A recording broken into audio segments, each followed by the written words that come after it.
दोस्तों स्वागत है आपका मेरे चैनल SM सुविचार में। आशा है आप सब लोग स्वस्थ होंगे। दोस्तों आइए सुनते हैं आज की कहानी। ब्रह्मचारी की परीक्षा। एक बार की बात है कि महर्षि वेदव्यास अपने आश्रम में तरुण ब्रह्मचारियों को व्याख्यान दे थे।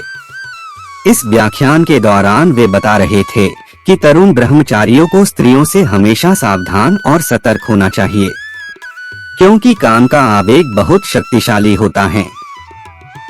आंख किसी भी ब्रह्मचारी के शिकार हो जाने का खतरा है।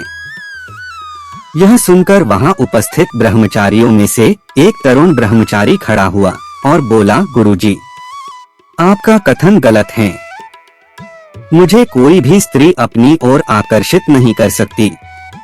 मैं पूर्ण ब्रह्मचारी हूँ। वेदव्यास जी बोले, तुम्हें जल्द ही अनुभव हो जाएगा। मैं अभी कुछ दिनों के लिए बाहर जा रहा हूँ। मैं 3 महीने में लौटूंगा।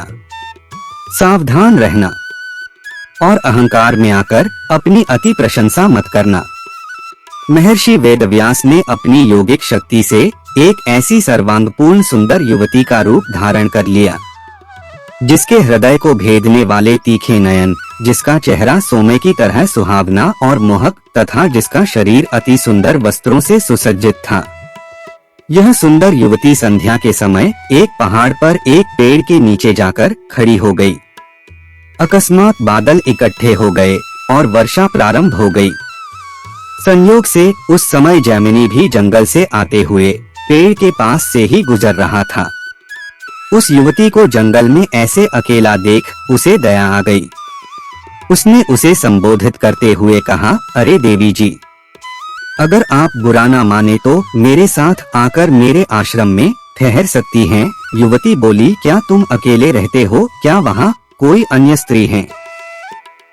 ब्रह्मचारी ने कहा, मैं अकेला हूँ, परंतु आप निश्चिंत रहिए देवी, मैं पूर्ण ब्रह्मचारी हूँ। मुझे काम पीड़ित नहीं कर सकता। मैं संपूर्ण विकारों से मुक्त हूँ। आप वहां निशंक रह सकती हैं। युवती बोली, एक तरुण कुमारी कन्या का एक ब्रह्मचारी के साथ रात्रि में अकेले रहना उचित नहीं है।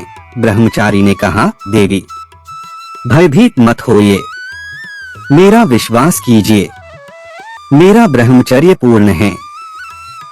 मैं शपथ लेता हूँ कि आपको कोई हानि नहीं होगी। तब युवती रात्रि में ब्रह्मचारी के आश्रम में रहने को सहमत हो गई। ब्रह्मचारी आश्रम के बाहर और युवती आश्रम के अंदर सोई। लगभग आधी रात के समय ब्रह्मचारी के मन में वासना की ललक उठी, किंतु उसने इसे उपेक्षित कर दिया और फिर से सो गया। इस बार तेज ठंडी ठंडी हवाएं चलने लगी। ब्रह्मचारी उठा और दरवाजा खटखटाया और कहा, देवी, बाहर बहुत ज्यादा ठंडी हवाएं चल रही हैं। मैं इन्हें सहन नहीं सकता, इसलिए मैं अंदर सोना चाहता हूँ। तो उस युवती ने दरवाजा खोल दिया। अब ब्रह्मचारी अंदर सो रहा था। इस बार फिर उसके मन में एक तीव्र वासना की ललक उठी। इस बार क्योंकि वह युवती के निकट सो रहा था, अतः वह युवती की श्वासों को सुन रहा था तथा उसकी महक को महसूस कर रहा था। एक बार फिर उसके मन में वासना की प्रचंड लालसा उठी। इस बार वह अपना विवेक खो बैठा और उठकर उस सुंदरी का आलिंगन करने के लिए आगे बढ़ा ही था कि वेदव्यास ने अपना असली रूप धारण कर लिया और कहा, ओह मेरे प्रिय ब्रह्मचारी, कहाँ है तुम्हारा पूर्ण ब्रह्मचर्य?